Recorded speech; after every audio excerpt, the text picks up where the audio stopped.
ಶ್ರೀಮಠ ಪ್ರಣಮ ಸ್ವರೂಪಿಯಾದಂತಹ ಶ್ರೀ ಸಾಯಿನಾಥನ ಸ್ಮರಿಸಿ ಹಾಗೂ ಶ್ರೀ ಗ್ರಾಮ ದೇವತೆಯಾದಂತಹ ಮಹಾಶಕ್ತಿಯ ಪಾದಕ್ಕೆ ಪಡೆಮಟ್ಟು ಈ ಊರಿನ ಎಲ್ಲ ಗುರು ಹಿರಿಯರ ಒಂದು ಸಮ್ಮುಖದಲ್ಲಿ ನನಗೆ ಮಾತನಾಡಲು ಒಂದೆರಡು ಅವಕಾಶ ಕೊಟ್ಟಿದ್ದೀರಿ. ಅದಕ್ಕೆ ನಾನು ಚಿರಿಯಾಗಿರುತ್ತೇನೆ.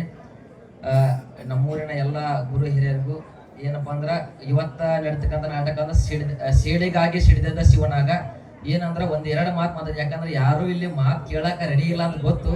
ಆದ್ರೂ ಇಲ್ಲಿ ಮ್ಯಾಕ್ ಕರೆಸಿ ಕುಣಿಸಿರಂದ್ರೆ ಎರಡು ಮಾತು ಹೇಳ ಹೋಗ್ತೀನಿ. ಇದು ನನ್ನ ಊರಿನ ಮೊದಲ ಒಂದು ವೇದಿಕೆ ಅಂತ ಅನ್ಕೊಂತೀನಿ. ನನ್ನ ಜೀವನದೊಳಗೆ ಫಸ್ಟ್ ಟೈಮು ನಮ್ಮ ಊರಾಗ ಅದು ವೇದಿಕೆ ಹತ್ತಿ ಮಾತಾಡ್ತಿರೋದು ಇದು ಇಲ್ಲಿ ಅಂದ್ರಪ್ಪ ಫಸ್ಟ್ ಟೈಮು. ಅದಕ್ಕೆ ಒಂದು ಎರಡು ಮಾತು ಮಾಡ್ತೀನಿ. ದಯವಿಟ್ಟು ಅವನ್ನ ನೀವು ಆಲಿಸ್ಕೊಳಕ್ ಹೇಳ್ತೀನಿ.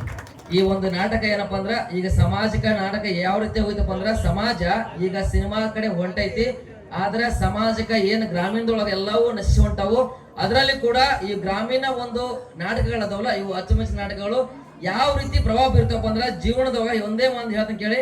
2004ರಲ್ಲಿ ನಾನು ಕೂಡ ಒಂದು ನಾಟಕದಲ್ಲಿ ಗುರುಬಣ್ಣ ಕೊಡ್ಲಿ ನಾಟಕದಲ್ಲಿ ನಾನು ಕೂಡ PSI ಪಾತ್ರ ವಹಿಸಿದ್ದೆ. ಅದು ನನ್ನ ಜೀವನದೊಳಗ ಅದು ಏನಾಯ್ತಲ್ಲ ನಿಜವಾಯ್ತು. ಏನಾಯ್ತಂದ್ರಪ್ಪ ಎಲ್ಲರಿಗಷ್ಟೇ ಈ ಜೀವನ ಯಾರ್ದು ಯಾವ ರೀತಿ ಚೇಂಜ್ ಆಗುತ್ತೆ ಅಂತ ಗೊತ್ತಿಲ್ಲ. ನಿಮ್ ಜೀವನದೊಳಗೂ ಒಳ್ಳೆ ಒಳ್ಳೆ ಏನು ಸನ್ನಿವೇಶ ಬರ್ತಾವಲ್ಲ ಆ ಒಳ್ಳೆಯ ಸನ್ನಿವೇಶಗಳನ್ನ ನೀವು ಅಳಿಸ್ಕೊಂಡ್ರಂದ್ರ ನಿಮ್ ಜೀವನದಾಗೂ ಒಳ್ಳೆ ಏನಪ್ಪ ಲಕ್ಷಣಗಳು ಮುಂದೆ ಅವು ಏನ ಕನ್ವರ್ಟ್ ನೀವು ಅನ್ಕೊಂಡಿರ್ತಕ್ಕಂಥ ಕನ್ವರ್ಟ್ ಆಗೋ ಚಾನ್ಸ್ ಜಾಸ್ತಿ ಇರುತ್ತ.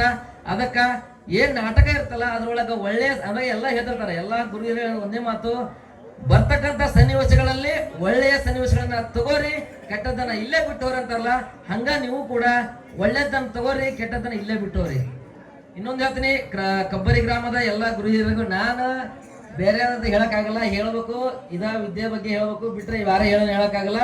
ಒಂದ್ ಹೇಳ್ತೀನಿ, ಈ ಸಮಾಜ ಏನಾದರೂ ಅಭಿವೃದ್ಧಿ ಆಗ್ಬೇಕಂದ್ರ ಶಿಕ್ಷಣದಿಂದ ಮಾತ್ರ ಸಾಧ್ಯ. ಯಾಕಂದ್ರ ಇದು ನನ್ನ ಮಾತಲ್ಲ, 1934ರಲ್ಲಿ ಡಾಕ್ಟರ್ BR ಅಂಬೇಡ್ಕರ್ ಮಾತು ಹೇಳ್ತಾರ. ಏನ್ ಹೇಳ್ತಾರಪ್ಪ ಅಂದ್ರ ಶಿಕ್ಷಣ ಹುಲಿ ಹಾಲಿದ್ದಂತ ಅದನ್ನು ಕುಡಿದವ ಗರ್ಜಿಸಲೇಬೇಕು. ಯಾಕಂದ್ರ ಈ ಸಮಾಜ ಒಂದು ಅಭಿವೃದ್ಧಿ ಅಂತ ಸಾಕ್ಬೇಕಂದ್ರ ಬೇಕಾಗಿರುವುದೇ ಮೂಲಭೂತ ಯಾವ್ದಪ್ಪ ಅಂದ್ರ ಶಿಕ್ಷಣ. ಅದಕ್ಕಾಗಿ ನನ್ನೆಲ್ಲ ಗುರು ಹಿರಿಯರು ಹಾಗೂ ನನ್ನ ಎಲ್ಲ ಹಿರಿಯರ ಒಂದು ಮಾತು ಬೇಡ್ಕೊತೀನಿ. ನಿಮ್ಮ ಹತ್ರ ಏನಿಲ್ಲ, ನಿಮ್ಮ ಮಕ್ಕಳಿಗೆ ಕೂಡ ಒಳ್ಳೆ ಶಿಕ್ಷಣ ಕೊಡ್ಸ್ರಿ. ಮಕ್ಕಳ ಸಂಪತ್ತು ಮಾಡಕ್ ಟ್ರೈ ಮಾಡಬೇಡ್ರಿ. ಮಕ್ಕಳನ್ನ ಸಂಪತ್ತಾಗಿ ಬೆಳೆಸ್ರಿ, ಶಿಕ್ಷಣ ಕೊಡಿಸ್ರಿ. ಅದೇ ಶಿಕ್ಷಣವೇ ಒಂದು ಒಳ್ಳೆ ಸಂಪತ್ತಾಗಿ ಪರಿಣಮಿಸ್ತಾ ಮುಂದೆ ಕೂಡ ನಮ್ಮ ಊರ ಇನ್ನೊಂದು ಏನಪ್ಪಾ ಅಂದ್ರ ಮಹಾಶಕ್ತಿ ದೇವಿಯ ಒಂದು ಆಶೀರ್ವಾದ ಹೆಂಗೈತಪ್ಪ ಅಂದ್ರ ಕಬ್ಬರಿಗೆ ಹುಡುಗರು ಹೆಂಗದ್ರಪ್ಪ ಅಂದ್ರ 100% ಅಂತ ಕೇಳ್ರಿ. ಕಬ್ಬರಿಗೆ ಹುಡುಗರು ಅತ್ಯಂತ ಬುದ್ಧಿವಂತರು. ಎಲ್ಲಿವರೆಗಪ್ಪ ಅಂದ್ರ ಎಲ್ಲಿವರೆಗೂ ಓದ್ತಾರ ಅಲ್ಲಿವರೆಗೆ ಮಾತ್ರ, ಎಲ್ಲಿ ಓದಲ್ಲ ಅಲ್ಲಿ ಮುಗಿತವ್ರ ಹಣೆ ಬರ. ಅದಕ್ಕೆ ಹೇಳ್ತೀನಿ, ಈಗೇನ ನಮ್ಮ ಊರು ಹಿರಿಯರ ಕುಂತಿರಲ್ಲ ಎಲ್ಲರಿಗೂ ಒಂದೇ ನಾನು ಒಂದು ರಿಕ್ವೆಸ್ಟ್ ಏನಪ್ಪಾ ಅಂದ್ರ ಯಾರ್ಯಾರು ಉಡಾಳತನ ಮಾಡ್ತಾರ ಓಡಿಸ್ರಿ, ಅವ್ರನ್ನ ಮೊದಲು ಊರ್ ಬಿಟ್ಟು ಓಡಿಸ್ರಿ, ಹೆಲ್ಪ್ ಮಾಡ್ರಿ. ಅವ್ರು ನಿಮ್ ಕೈಲಿ ಏನಾಗುತ್ತೆ 2 ಸಾವಿರ 3 ಸಾವಿರ ಹೆಲ್ಪ್ ಮಾಡ್ರಿ ಅಂದ್ರ ಎಲ್ಲೋ ಅಂತ ಧಾರವಾಡ ಬಿಜಾಪುರದಲ್ಲಿ ಕುಂತು ಓದ್ತಾರ. ಕಬ್ಬರಿಗೆ ಅಷ್ಟೇ ಅಲ್ಲ, ಈ ಸಮಾಜ ಉದ್ಧಾರ ಆಗ್ಬೇಕಂದ್ರೂ ಕೂಡ ಒಂದು ಒಳ್ಳೆ ಶಿಕ್ಷಣ ಇರಬೇಕು.